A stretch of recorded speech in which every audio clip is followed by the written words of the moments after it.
Big TV భక్తి సమాచారం WhatsApp ఛానల్లో జాయిన్ అవ్వండి. అన్ని విశేషాలు ఎప్పటికప్పుడు తెలుసుకోండి. బాలుడు ఆధారము చే తల్లిదండ్రులమైన మనమంతా గ్రహించాలమ్మా. చిన్నపిల్లల్ని దయచేసి గారాబంగా పెంచకండి, గారాబంగా పెంచకండి. పెంచొచ్చు, గారాబంగా పెంచొచ్చు. 5 ఏళ్ల వరకు, 5 ఏళ్ల వరకు పెంచవచ్చు కాస్త. అది కూడా మృదువుగా, అంతే, కొట్టకుండా. ఎందుకంటే కొడితే తట్టుకోలేరు. కానీ కాస్త అదిరిస్తూ ఉండాలి, బెదిరిస్తూ ఉండాలి.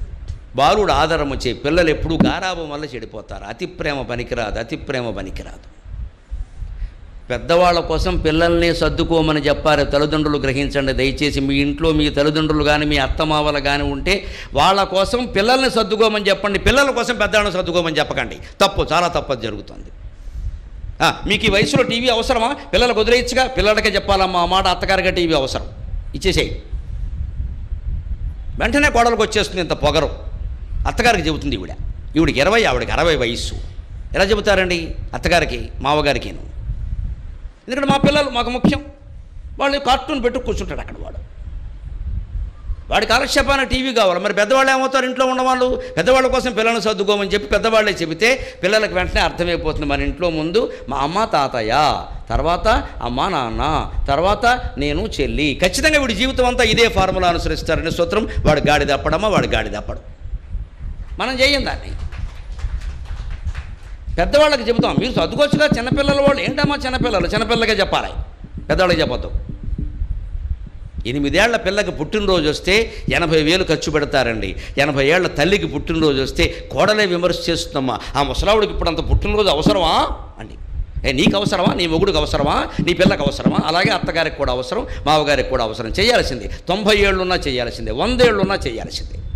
వాళ్ళ స్నేహితులను పిలవాల్సిందే, పెద్దవాళ్ళని పిలవాల్సిందే, వాళ్ళకి కావలసిన మర్యాదలు చేయాల్సిందే. అప్పుడు ఈ పిల్లలు గ్రహిస్తారు, మా నాన్నగారు వాళ్ళ మా మామగారు పుట్టినరోజు చేశారు, ఇద్దరు వెళ్ళి మా అమ్మ నాన్న మా మామగారికి మా తాతగారికి దండం పెట్టారు అని వెంటనే వీళ్ళు కూడా పెడతారు. అంతేకాదు వాళ్ళ తల్లిదండ్రులను వాళ్ళు అలా చూశారు కాబట్టి ఈ పిల్లలు రేపొద్దున్న ఈ తల్లిదండ్రులను అలాగే చూస్తారు ఖచ్చితంగా. ఇంకో మాట ఉండదు.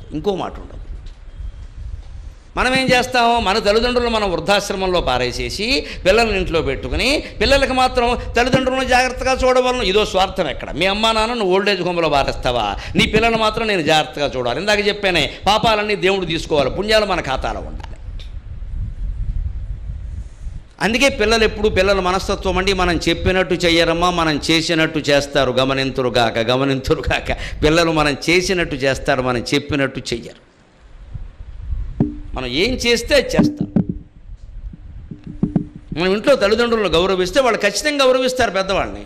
ఎవరు అప్పుడు వీళ్ళు గౌరవించే సమయం వచ్చేసరికి వాళ్ళు ఉండరుగా, ముసలాళ్ళు వీళ్ళేగా ఉండేది, వీళ్ళని గౌరవిస్తారు.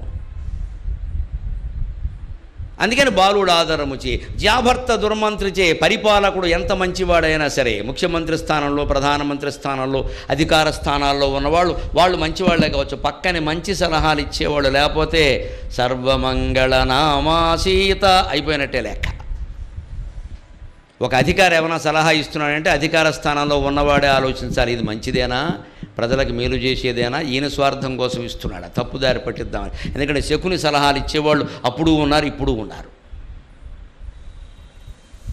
జాభర్త దుర్మంత్రి చే. ఎంత రాజకీయంలో ఎంత గొప్పవాడైనా సరే మంత్రి సలహాలు ఇచ్చేవాడు సరైన వాడు కాకపోతే దెబ్బతింటాడు. ఇవాళ ఇంకా విచిత్రం రాజకీయం. ఈయన సరైన సలహా ఇచ్చినా వినేవాళ్ళు లేడు అక్కడ. అది కూడా ఉంది ఇబ్బంది. ఈయన మంచి సలహా ఇస్తే వినడు. అందుకని 4 మంచి సలహాలు ఇస్తారు, వినకపోయేసరికి మనకి ఎందుకు వచ్చిన గొడవ, ఏ రంపసోడవరమో వాడేస్తారు, మనకి ఎందుకు వచ్చింది ఇది, వాడికి అవసరమైన సలహా ఇద్దామని చెబుతాడు. అందుకే ఎన్నికల్లో నెగ్గుతో బ్రహ్మాండంగా అంటాడు, వాడు ఎన్నికలు పెడతాడు, అదే కావాలి అంతే లేక. వాడు చెప్పింది నమ్మేశాడు. 2 పక్కల ఉంటుందండి ఇది. మంచి సలహాలు నమ్మకపోతే వాళ్ళు మాత్రం ఎందుకు ఇస్తారండి? ఎంత ఎక్కడి నుంచి వస్తుంది? ఎవరి హృదయాన్ని వారు పరిశీలించుకుని మనం నిష్కల్మషంగా ఉన్నామా లేదా అని ఆలోచించాలి. కానీ ఈ అధికారులు గొప్పవాళ్ళు, నాయకులు తక్కువ వాళ్ళు ఏం మాట్లాడడానికి వీలేదండి. లోపాలు అందరిలోనూ ఉన్నాయి, గుణాలు అందరిలోనూ ఉన్నాయి.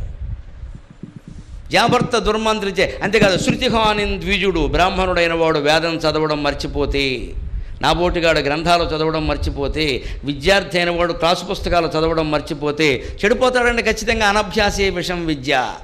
వేసవకాలమే కదా అని మొత్తం పుస్తకాలన్నీ అవతల బారేసి ఆడుకుంటూ కూర్చుంటే 2 నెలలు కూడా తర్వాత పుస్తకం తెరిస్తే ఏమి ఉండదండి.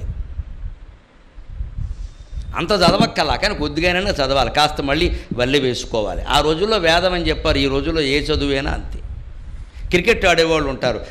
ఆట వచ్చినప్పుడు గేమ్ వచ్చినప్పుడు ఆడతానంటే అలాగా విడిగా కూడా కాస్త ప్రాక్టీస్ చేసుకోవాలి ఖాళీగా ఉన్నప్పుడు. లేకపోతే అప్పటికప్పుడు బ్యాట్ ఆడదు, ఖాళీగా కూర్చోకూడదు, చేసుకోవాలి అభ్యాసం. అది శృతిగాని ద్విజుడు అన్వయంబు కలుచే. మన వంశాల గురించి చాలా గొప్ప మాటలు చెబుతూ ఉంటాం. మా వంశం అంత గొప్పది, మా వంశం ఎంత గొప్పది. మీ అమ్మాయి కానీ మీ అబ్బాయి కానీ దుర్లక్షణాలతో పెరుగుతున్నారు అంటే మొత్తం వంశం శ్రీమద్ రమారమణ గోవిందో హరి అయిపోయినట్టే లెక్క. అసలు మా వంశంలో మా ఇంట వంట లేదండి. కొంతమంది చెబుతూ ఉంటారు ఈ మాట. ఈ వంట ఎక్కడతో తెలియదు నాకు. వంట అది వంట కాదు, కుకింగ్ కాదు. ఇంట వంట అంటే ఒళ్ళు, శరీరం అన్నమాట. ఒళ్ళు వంట మా ఇంట్లో లేదు, మా ఒంట్లో లేదు. కానీ పిల్లలకు వచ్చే అవకాశం ఉందమ్మా. జీన్స్లోనే ఉండక్కర్లేదు. ఎప్పుడు మనిషి మీద 2 ప్రభావాలు ఉంటాయి. ఒకటి వారసత్వం, 2 పరిసరాలు. జెన్యువల్ అండ్ ఎన్విరాన్మెంటల్ అంటారు.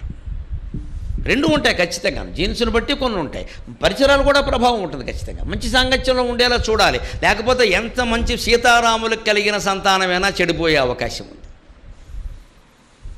సీతారాములకు కలిగిన సంతానం కూడా చెడిపోయే అవకాశం ఉంది, అనుమానమే లేదు. సీతారాములు వ్యవహరించినట్టే వాళ్ళ సంతానం వ్యవహరించాలని ఏం లేదు అక్కడ.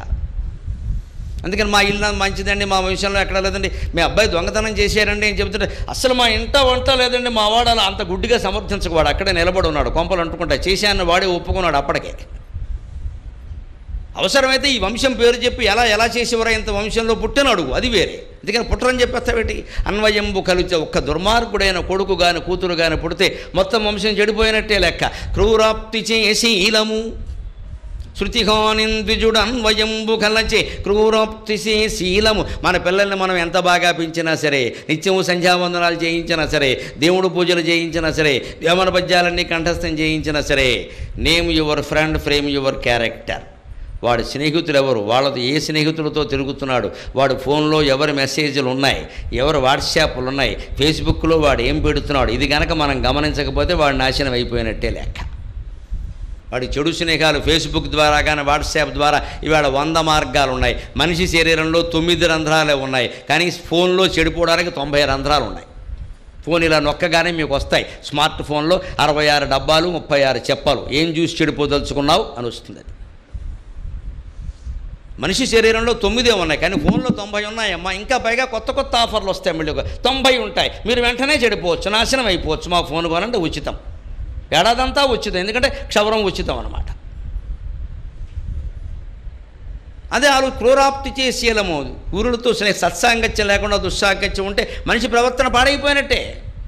ఉద్ధతి చే మిత్రత. 2 స్నేహితులు స్నేహం చెయ్యాలి అంటే 2 ఆడవాళ్ళైనా 2 మగవాళ్ళైనా చేసిన స్నేహం శాశ్వతంగా ఉండాలి. ఎలా ఉండాలి?